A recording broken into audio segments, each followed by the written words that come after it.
Welcome to another edition of Secrets of the Super Rich Friday. I'm your host, Tim McNeely, and this is where we help you build an amazing life of significance so you can take care of the people you love, support the causes you care about, and really change the world for the better. But to do that, you're going to have to create some wealth. And more importantly, you're going to have to protect your wealth. And that's what today is all about. Is I want to share with you some asset protection strategies. I'm going to give you 5 smart ways that you can build a moat around your wealth. Now, why is this so important? Well, asset protection can really help you build a wall around your wealth that creditors, litigators, ex-spouses, and others find very difficult to breach. And some of these strategies include basic, simple, insurance strategies, but some super rich and entrepreneurs, they really take their asset protection strategies to the next level. And that's what I want to help you do.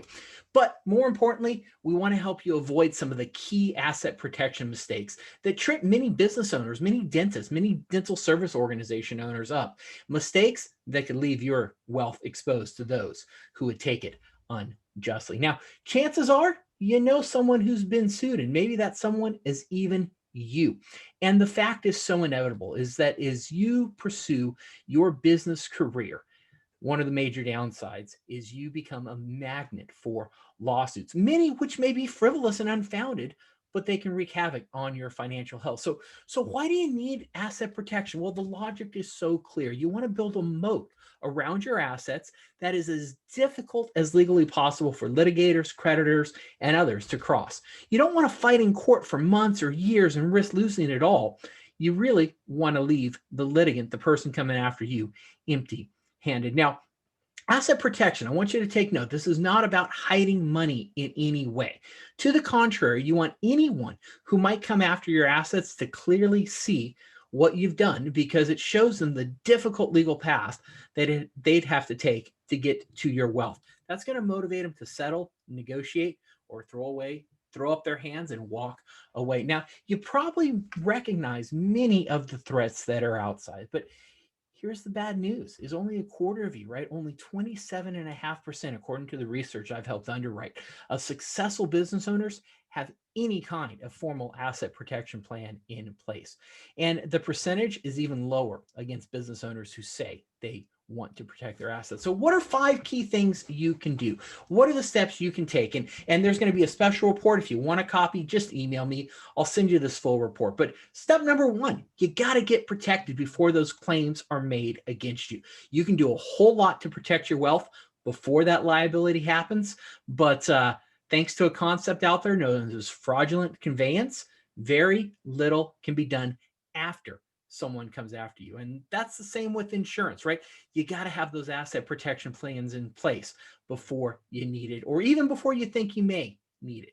Step number 2, you really want to cover the bases. You want to evaluate your liabilities as it relates to your insurance, and you want to maximize those as best as you can. And the fastest, easiest, cheapest move that you can make, this is a simple one. You can call up your insurance agent and take out a large umbrella policy to safeguard your assets. It should be at least equal to your net worth, if not more. This is a simple but powerful strategy. The other thing that you can do is place some of your assets in someone else's name, such as your spouse. If you're sued, those spouse-controlled assets can be untouchable. Next, you want to consider the advantage of some of the asset protection strategies out there. The super rich, ultra wealthy, they do this really, really well. And they use some sophisticated strategies to protect their wealth. They do things like equity stripping, where they can actually pull out the monies from their business by taking a loan out for the bank. They secure that loan with assets such as the equipment or real estate.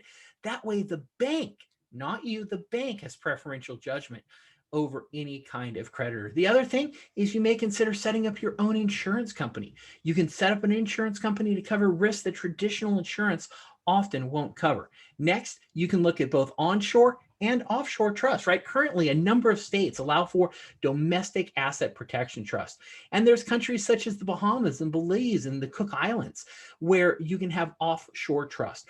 And often assets placed in these trusts are generally out of reach of creditors. Now, that said, the rules governing trust vary very greatly depending on what jurisdiction you're in. So you want to understand this well.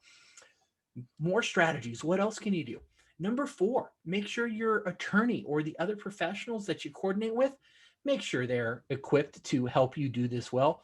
Far too many financial professionals, they just aren't in a position to help provide you the guidance that you need on different asset protection solutions. Take equity stripping, for example. Fewer than 10% of financial advisors or the specialists they work with are familiar with this concept, and less than 1% have ever provided it to a single client.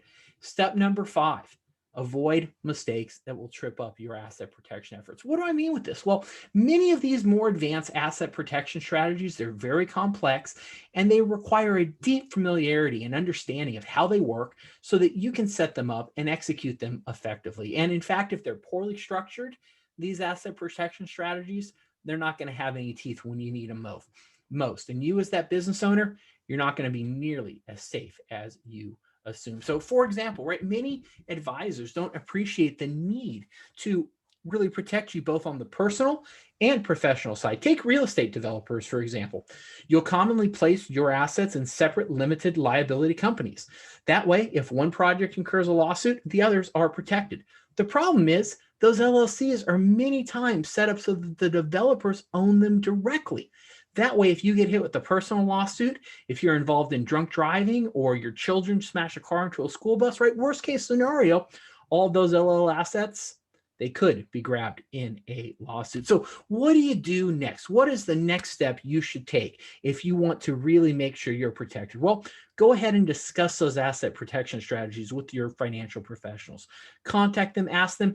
And one of the things you can do is you can do a stress test. You can ask some questions. You can say, what's going to happen if I get sued? What's going to happen if that ex-spouse comes after these assets? And you want to do that before the need arises. The best thing you can do is take action now. Don't wait until it's too late. If you wait until something happens, you're not going to be able to implement any of these strategies. So that's what the super rich do, and you should consider doing it too, right? You want to build a moat around your wealth. That way you can build that amazing life of significance, take care of the people you love, support the causes you care about, and really make that difference in the world. I'm Tim McNeely. I'm in your corner. Now get out there and make it a great day.